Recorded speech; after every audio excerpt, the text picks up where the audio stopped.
નમસ્કાર દર્શક મિત્રો, સ્વતંત્ર સમાચારમાં આપનું હાર્દિક સ્વાગત છે।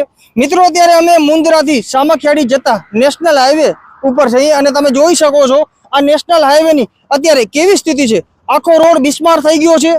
આપણે કહી શકાય કે મોખા ચોકડીથી કરી અને છેટ એ ગોદર સુધી જ્યાં જ્યાં બ્રિજ આવેલા છે, જ્યાં જ્યાં રસ્તાઓ આવેલા છે, એ આખા રસ્તાઓ તૂટી પડ્યા છે, પડી ભાંગ્યા છે। અનેક જગ્યાએ તો ખૂબ મોટા મોટા ખાડાઓ પણ છે।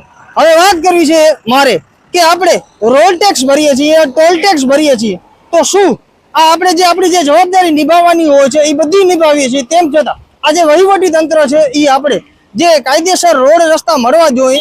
અત્યારે વરસાદની સિઝનમાં હું તમે જોઈ શકો છો પાણીના ખાબોચિયા ભરેલા છે।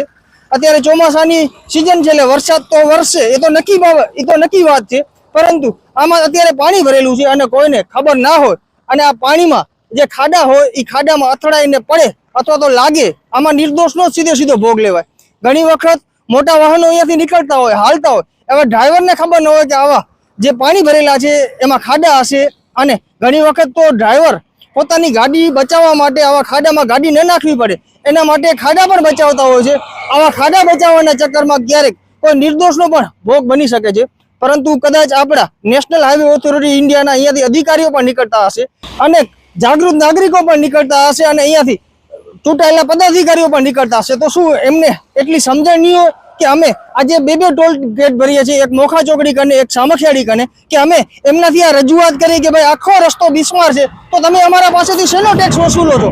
અત્યારે આ ગાડી હાલે છે એમાં ડીઝલ ભરાવવામાં આવ્યું છે, હવે ડીઝલ ભરાવવા ટાઈમે ટેક્સ લેવામાં આવે, રોડ જ્યારે ગાડી લઈ ત્યારે રોડ ટેક્સ ભરવામાં આવે, પછી ટોલ ગેટ ભરવાનો, અને તેમ છતાં આપણે આવા રસ્તા મળે અને આપણે મૌન ધારણ કરી બેઠા રહીએ, એ બાબત કેટલી યોગ્ય છે? એટલે આ બાબત ઉપર ટૂંક સમયની અંદર, કારણ કે અનેક જગ્યાએ ખાડા છે અને જોઈ શકો છો ત્યારે કેવી રીતની ગાડીઓ અહીંયાથી નીકળી રહી છે, કેમ કે ખૂબ ઊંડા ખાડાઓ પડી ગયા છે રોડ ઉપર।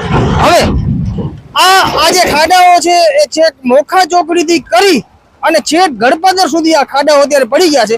બાકી શું છે રોડની હાલત હું તમને ચોક્કસથી દેખાડીશ।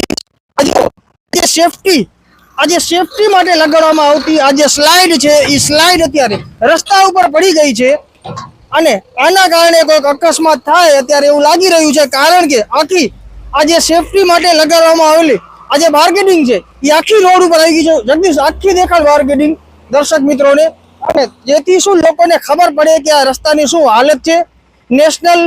આપણે કહેવાય નેશનલ હાઈવે ઓથોરિટી ઓફ ઇન્ડિયાના જે અધિકારીઓ છે, જે કોન્ટ્રાક્ટરો છે, એ કેવી નિંદ્રામાં છે અત્યારે, એ કંઈક આ નિંદ્રામાંથી બહાર આવે, તાત્કાલિક ધોરણે નેશનલ હાઈવે ઓથોરિટી ઇન્ડિયાના જે અધિકારીઓ હોય, જે સાહેબો હોય, એ આ બાબત ઉપર ધ્યાન દોરે અથવા તો જે ચૂંટાયેલા પ્રતિનિધિઓ છે એ આ બાબત ઉપર કંઈક પ્રકાશ નાખે એવી અપેક્ષા સાથે જગદીશ દાપડા સાથે નીરવ ગોસ્વામી, સ્વતંત્ર સમાચાર, ગળપાદર, અંજાર, કચ્છ।